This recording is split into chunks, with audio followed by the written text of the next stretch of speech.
Kube umunyu kuhlangene abangani, umndeni kanye nabalandeli bebhola.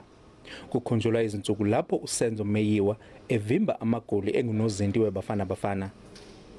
Bakhumbuzane nangosuku abulawa ngalo eminyakeni eyisithupha edlule, but abakaze bakuthole ukuphumula. We know that wherever he is, he will be representing us and the family and the soccer fraternity. Every time we think of him, we think of the soccer-loving people of South Africa.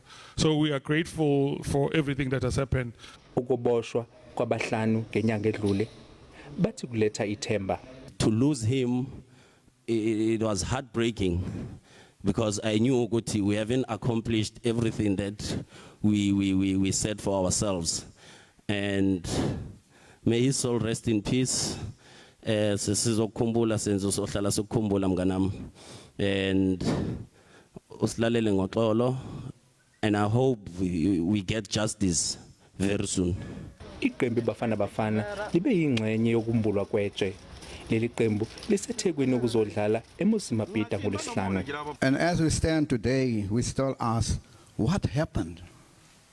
Because we were told there was a robbery.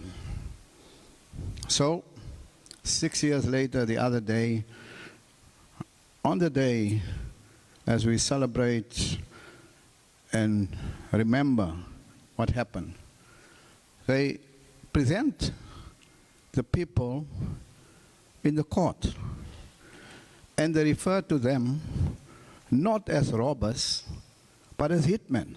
Abasolwa ngokubulala uMeyiwa bazobuyela enkantolo ngomhla ka-26 kuNovemba. Londe Khadebe, SABC News, eThekwini.